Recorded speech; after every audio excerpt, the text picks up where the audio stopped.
Pero ¿cuáles son los culpables? Los verdaderos culpables. Y esta es una de mis pequeñas tesis, ¿no? Es decir, bueno, los culpables, se ha dicho que es la desregulación, sus hijas o hermana, la liberalización, la privatización, y por eso yo me quería dedicar un poco, y por eso he titulado esto Globalización y pandemia económica, en el sentido de ver un poco cómo afecta la globalización, si efectivamente la globalización es algo malo, y sobre todo otra cosa más importante, de ver si es evitable. Yo personalmente creo que no lo es. En cualquier caso, vamos a seguir y lo iremos viendo poco a poco. Me voy a permitir alguna referencia al respecto. Al final, en lo que ha acabado esa cadena, pues es en que el gobierno americano, de una manera o de otra, empezó, pero ha tenido que inyectar dinero en el sistema de maneras diferentes, como veremos, para que los bancos o el sistema financiero americano y ahora mundial pues se enfrente a ese problemita que parecía esa casita que ahí se ve, que no pueden pagar unos hispanos o unos señores de color que en Alabama habían comprado una casa con pocos recursos y que resulta que al no pagarlos nos están haciendo que el paro en Andalucía suba. ¿Por qué se culpa la globalización? Bueno, se culpa la globalización. Hasta ahora a la globalización se le culpaba básicamente de que era desigualitaria. Es decir, la globalización era algo que hacía que los pobres fueran más pobres, los ricos fueran más ricos, y por tanto es un buen sujeto para culpar. Igual que era un buen sujeto para culpar los pecados del hombre el tener una fe falsa en el caso de la pandemia de la peste, pues ahora la globalización es algo que está bastante a mano y puede ser un eslogan diferente. Digo lo de la Yersinia pestis y lo de las ratas porque ya ven ustedes que en el siglo XIV la globalización existía en la enfermedad y además con mucha rapidez. En 3 meses y desde luego en 3 años murió el 30% de la población europea y en 3 meses un microbio que se sube a una pulga, que se sube a una rata, que se sube a un camello, que llega a un puerto, que se sube a un barco, resulta que hace que todo el mundo se ponga enfermo. Realmente las globalizaciones más frecuentes han sido las de la enfermedad y las del rumor, que está muy estudiado también por los sociólogos, el rumor sobre todo en tiempos de guerra, cómo se extiende. Y algo podríamos decir también de cómo se está extendiendo la información, que ese es un dato nuevo en la crisis actual, cómo la información se traslada inmediatamente a toda la sociedad, lo que sea verdad, lo que sea mentira, con una volatilidad tremenda, cambia de opinión la gente, cualquier imbécil que dice una cosa rápidamente adquiere credibilidad, cualquier genio que dice algo que parece que tiene sentido, automáticamente hay 800 personas que dicen lo mismo, al día siguiente se cambia de opinión. Esto es nuevo también, esto no es algo que haya existido, existía, ya digo, con el rumor en ciertos casos concretos, en ciertas épocas concretas y también en el caso de la enfermedad, pero en finanzas es algo relativamente nuevo como algo de globalización. ¿Qué es lo que mueve la globalización? Y me he permitido dividirlo en 2 aspectos convencionales y personales y por tanto muy discutibles y por tanto posiblemente, si no falsos, contingentes, ¿no? Uno es la voluntad de las cosas. Es decir, las tesis que esto es imparable. Es decir, la globalización animada por la tecnología me parece que es absolutamente imparable. Moquir, uno de los sociólogos más importantes, que tiene un libro que se llama La palanca de la riqueza, la tecnología, tiene una tesis simplificadora que a mí me gusta mucho, que es que lo único que cambia en el mundo, esto les fastidia un poco a mis colegas juristas y sociólogos, lo único que hace que el mundo cambie es la tecnología, es una variable externa, es la que ocasiona eso que se llama un free lunch, un desayuno gratis. En economía todo tiene un coste, salvo una cosa, cuando aparece una variable ttecnológica externa, la curva de posibilidades de producción ¡paf!, se desplaza. Y entonces con los mismos recursos antiguos somos capaces de producir más. Pues miren ustedes, cuando hay una tesis hecha por una profesora de la Facultad de Sevilla sobre innovación financiera, la experiencia española, pues una de las cosas, no es lo mismo innovación financiera que innovación tecnológica, pero una de las cosas que la ha propiciado sin duda es la innovación tecnológica. Hay más cosas. ¿Qué pueden hacer los hombres para mover hacia adelante la globalización o echar hacia atrás la globalización? Porque ahora todos los mensajes son mire usted, globalización y sus hijas, ¿no? Una hija de la globalización es la liberalización, porque para globalizar hay que liberalizar, para globalizar hay que desregular, pues esos culpables, como antes eran esas cosas que decía la peste, esos culpables que están ahí, ¿qué se puede hacer para quitar esos culpables? Pues algunas cosas sí se pueden hacer. y otras no se deben hacer, y si se van a hacer ahora en relación con la regulación o en relación con la intervención de los Estados y no son flexibles y transitorias, mal hecho, vamos a ir hacia atrás en el camino que hemos recorrido hasta ahora. Pero déjenme que les cuente un poco algo sobre la voluntad de los hombres, sobre el intervencionismo. Hasta ahora ya digo que a la globalización se le echaba la culpa de la desigualdad y a la desregulación, de la desigualdad creada en el mundo. Ahora de lo que le echa la culpa es de este desastre. Es decir, este desastre se debe a que se ha desregulado, unos inconscientes han desregulado. Pero bueno, algo de eso puede haber, pero es un fácil culpable. Hay más cosas encima de este asunto. Regulación hay en todos los sitios. Cualquiera que conozca el mecanismo de funcionamiento, ya no digo ya de España, donde la regulación en algunos casos, por cierto, lo he dicho, como lo he dicho por escrito, lo digo aquí también, qué casualidad que los sectores motores de la crisis, como son el financiero y el inmobiliario, precisamente son los más regulados del país, pero en fin, ¿qué le vamos a hacer? El hecho es que regulación ha existido en todos los sitios. En Estados Unidos, efectivamente, hay una regulación importante a través de la SEC, de la Comisión del Mercado de Valores, de la Reserva Federal, y hay unas agencias federales poderosísimas que no lo habrán hecho bien, como diré finalmente, pero que han regulado.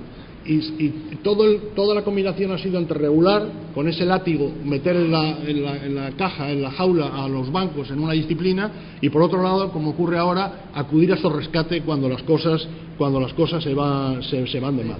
Que la globalización sea temida, que es el proceso de contagio.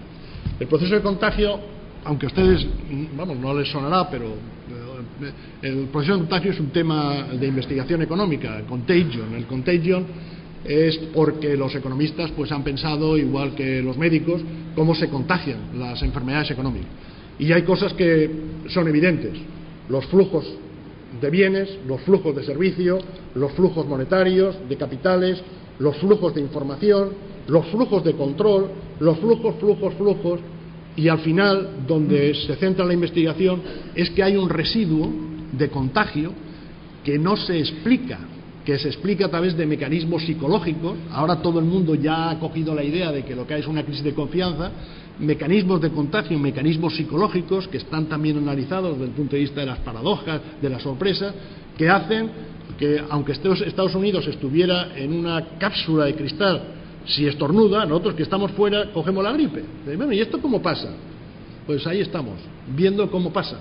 Y hay un efecto muestra, cuáles son los mecanismos, qué actitudes tomamos ante el riesgo, por qué preferimos, para la misma cantidad, ser más conservadores a la hora de perder que a la hora de ganar. Luego, el contagio es un tema importante. Es un tema importante que hay muchísimos Kahneman, tal, en un montón de gente que lo lleva estudiando durante muchísimo tiempo. Nosotros hemos pensado, hasta hace poco, que había posibilidad de eso que se llama desenganche, de coupling. Es decir, oiga, yo no me contagio. Usted ha organizado el lío de la subprime, pero yo tengo un sistema financiero, mire usted, magnífico, y además mi economía está muy bien, y además yo no me contagio. Y uno ve y dice, ¿usted no se contagia? ¿Por qué no se contagia? Y de pronto vemos como efectivamente, igual que con la peste, se contagian los países exportadores, los importadores, los industriales. Islandia, porque resulta que hay un banco que es alemán que invierte allí. Los países emergentes que ahora lo están asistiendo con los precios de la materia prima. Pues mire usted, es difícil evitar el contagio. Es muy difícil evitar el contagio. Los mecanismos reales, esta es la pulga, los mecanismos reales de contagio, que están ahí en un mapa, en la balanza de pagos, se recogen en la balanza de pagos, en los elementos del comercio, incluso en temas más abstractos como es la información, como es en la relación de control. Sin embargo, insisto, aún queda algo que es difícil de explicar y que no se explica. Para terminar, aunque me gustaría mucho seguir colocándoles a ustedes este rollo, les voy a decir lo que pienso yo, que cómo hay que evitar las pandemias, cómo se puede evitar las pandemias. Les sorprenderá a ustedes que al final diga que no se pueden evitar las pandemias, pero ¿qué le vamos a hacer? La vida es primero con un buen diagnóstico, no equivocarnos. Si es el microbio, es el microbio, no es si es la fragilidad del sistema financiero o la exposición al riesgo del sistema financiero o el hecho de que desde el punto de vista de las finanzas esté basado en la confianza excesiva. Piensen ustedes que un banco, Fernando Faces, que de esto sabe más, no creo que me contradiga demasiado, Pues un banco, una entidad financiera, puede prestar 12,5 veces su capital propio. Pues bueno, a lo mejor alguien piensa que es mejor que no sea 12,5 veces, sino 5, pero es que hasta ahora hemos estado funcionando así. Luego, primero enterarnos de cuáles son las causas. Segundo, ver si es posible evitar el contagio. Las causas. ¿Qué haría yo o qué parece que es lo que está en el mercado para evitar las causas? Pues la primera de ellas, si el fundamento de todo el sistema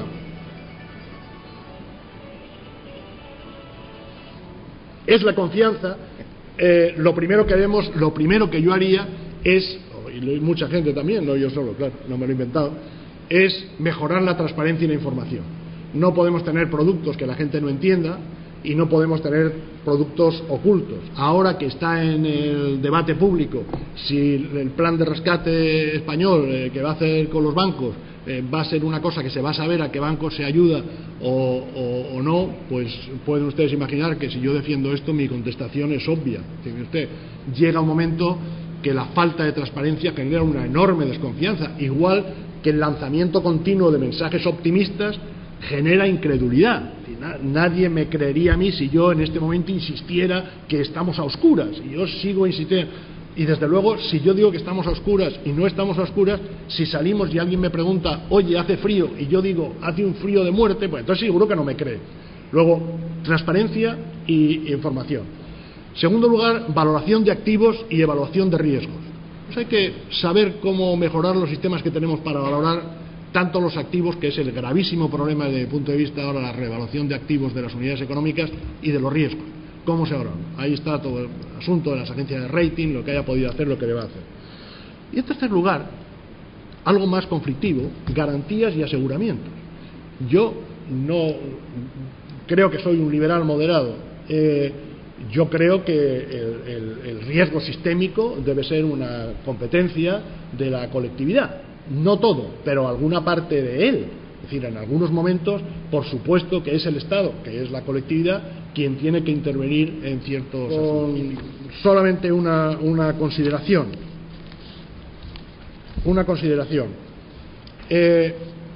A nosotros es verdad que hemos estado inmersos en un deseo de riqueza inexplicable, que nos ha hecho sentirnos como al pato Donald hundiéndonos en dinero, y que eso hay que sustituirlo quizá por una mayor moderación en muchas cosas. Pero esa moderación sin duda no nos debe llevar a intentar matar la gallina de los huevos de oro. O sea, las finanzas es algo muy digno y algo que es lo que ha hecho que el mundo funcione de esta manera y añade valor a la economía. Habrá más crisis. A pesar de todo, y por eso les decía cómo evitar las pandemias, habrá más crisis. El capitalismo, el sistema es inherente a las crisis, porque es inherente la actividad de la empresa a las crisis.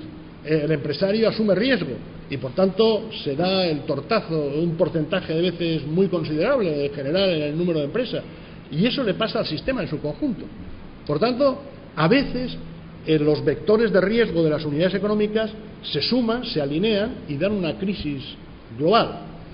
Los sistemas de planificación central evitan eso, es decir, evitan que las unidades económicas tengan riesgo y le dicen cuántos zapatos del número 37 tienen que producir y si hay que producir más zapatos o menos camisas, y el sistema es el que asume el riesgo, con lo cual el sistema es el que está en riesgo continuo, en crisis continua. No cito alguno de los regímenes, que no quedan muchos en el mundo, que viven de esa manera, permanentemente en una crisis, porque el riesgo lo tiene asumido el sistema. Por tanto, es curioso, es una injusticia. Al empresario se le dice, lo dice mucha gente, me dice, a mí me lo dice la gente, el mundo sindical, el mundo, oye, es que esta gente tiene que asumir riesgo, y cuando la empresa se va al demonio y tiene que liquidar la empresa, resulta que le organizan un pitote, y dice, oye, o una cosa u otra. Luego habrá más crisis, no tenemos que y por último, que hay que aprender de la crisis. Lo más importante de todo esto es que si todos nosotros a nuestro nivel podemos hacer algo y transmitir qué tipo de cosas sensatas se pueden hacer y cómo tenemos que prepararnos, habremos hecho algo importante. He terminado con esto, que es una cosa que a mí me conmueve. Como ven, es un viejo que puede representar el paso del tiempo y puede representar la muerte, quizás sea de las últimas pinturas no negras, porque es un apunte de Goya, Goya, cuando está ya en Burdeos y se va a morir, le quedan 2 meses para morir, pues el tío dibuja esto. Y él, que está decepcionado, ya no se sabe muy bien si le han tachado de afrancesado, de colaboracionista, de liberal, tal, está ciego, pues pinta una cosa y pinta arriba una cosa que dice: aún aprendo. Es decir, Goya se está muriendo y está diciendo que aún sigue aprendiendo. Esto es lo que a mí me gustaría que en cualquier situación de crisis hiciéramos nosotros. Muchas gracias.